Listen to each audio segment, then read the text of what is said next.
welcome back to Nonsense Farm. Today is another edition of Sourdough Shenanigans, and on today's edition we are making the sourdough English muffin recipe from Little Spoon Farm. So, before we get started, I want to show you the challenges that I'm facing this week. Do you see the state of my kitchen? Let me tell you what's going on. So we're having a bumper crop of tomatoes this year. So this is part of the process of, these are all sauce tomatoes. And what I do is lay them out on a cookie sheet, send them on a shift through the freezer where they freeze. I take the individually frozen tomatoes and I put them in a 1 gallon Ziploc bag. These are tomatoes that have not yet made it to the cookie sheets. And just so you understand the scale of this process, there's already something like 15 gallons of frozen tomatoes in the freezer. Over there is slicing tomatoes, but that's a whole other thing. This tank right here is an 18-gallon tank, and it is full of the honey that we harvested yesterday, and there's still more out there to harvest, so that's a whole thing. And so then right here is where I am making our English muffins for today. So let's get started. All right, to get started, it says you need half a cup or 100 grams of active sourdough starter, which, here at Nonsense Farm, we try to make things easy. So I don't worry about active sourdough starter. I use discard, so we're gonna do that. 100 grams. All right. Next up, 1 tablespoon of honey sugar or maple syrup, and that's 20 grams. I'm gonna use some of this crystallized honey from last year. Ah, it smells so good. You know, if honey is crystallized, there's nothing wrong with it. All you need to do is heat it up at about 100 degrees and you'll be good to go.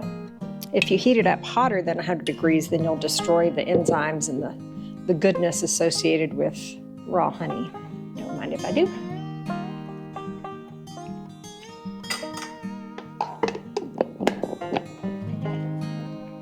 Next, 240 grams of milk.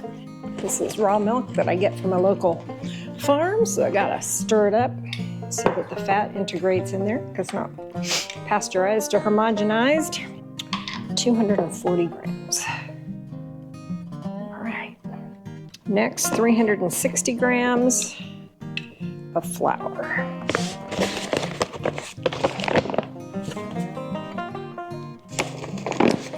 5 grams of salt. I'm living life dangerously, measuring it right into my ingredients. There we go, did that. Use your hands to mix until well combined. Cover and let rest for 30 to 60 minutes, then turn it out and knead it for 5 minutes. So it's getting close to time when I need to leave for church, but let's see what happens.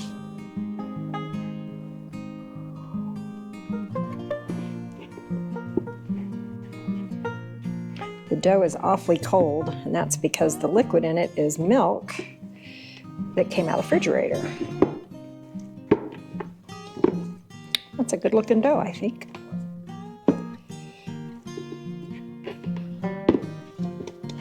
I think what I'm gonna do is go ahead and cover it. I'm gonna set it aside.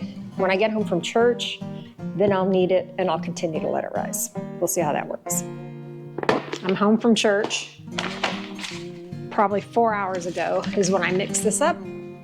You're supposed to knead this after 1 hour, and it's been 4 hours.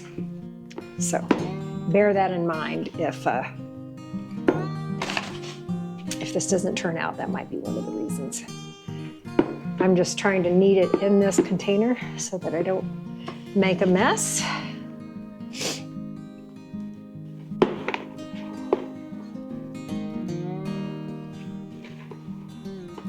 It's all kneaded. Now I'm gonna go out to the farm and we'll see what happens next. After church, I went out to the farm and worked for a little while, and I've come back and I think this is about doubled. So now the recipe says, turn the dough out onto a floured surface. Flour the top of the dough and press it out using your fingertips until it's 1/2 inch in thickness. I'm working on a very small piece of countertop here because now besides all the tomatoes, I'm also processing wax and I've got 2 loaves of sourdough going. So always something going on.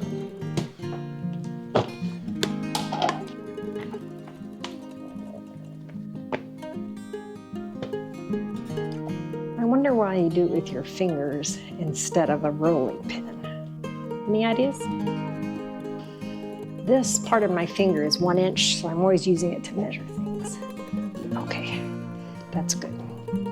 All right, now, it says take a 3-inch biscuit cutter to cut rounds and place them on a parchment-lined baking sheet that's been sprinkled with cornmeal. I thought I at least had semolina flour, and I don't. I don't have that, and I don't have cornmeal. So we're gonna be proceeding without either one of those. This is the biggest cookie cutter, biscuit cutter that I had. I think it's 3 inches. So here we go. Place them on a parchment-lined baking sheet that's been sprinkled with cornmeal. Well, we don't have any cornmeal, so we're just doing the best we can.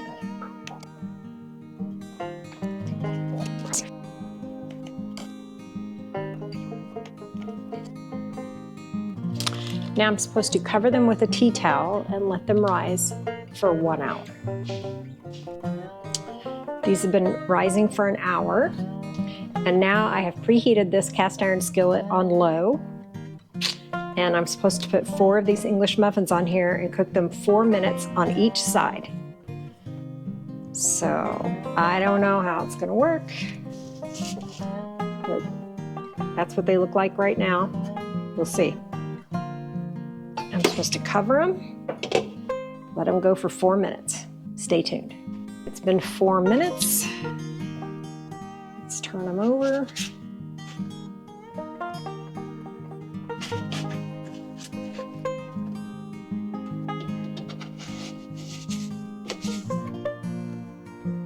Yeah, I think it needs to be more heat, I think. Well, come on. Well, that didn't go well. All right, I'm gonna turn it up just a little bit. 4 more minutes.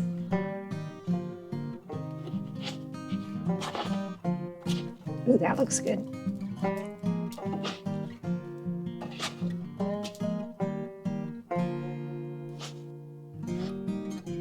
Come on. Ah.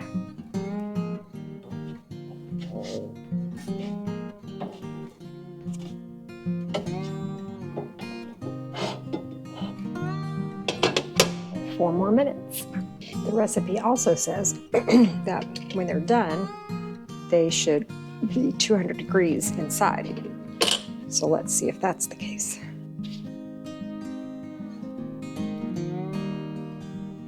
Yep, 208. Pretty. All right, let's take a look inside, shall we? We'll split it with a fork. And looks a little more like just bread than an English muffin. It could be because I use discard instead of active starter, although I have a friend that uses discard also. Anyway, and it could be because of the anomaly I had as far as when I went to church and I had to knead it after it was, anyway. So I deviated from the recipe a couple of ways, but it's very good. They smell very good and I'll absolutely use them. And that's an important point I want to make about when you're making sourdough and making all these recipes. You may not get it right on, but they'll still be very, very good and your family will enjoy them. Thank you for joining me on another edition of Sourdough Shenanigans. Please hit the like button, hit subscribe, ask a question in the comments. I'd love to hear from you, and I'll see you on the next one. Bye.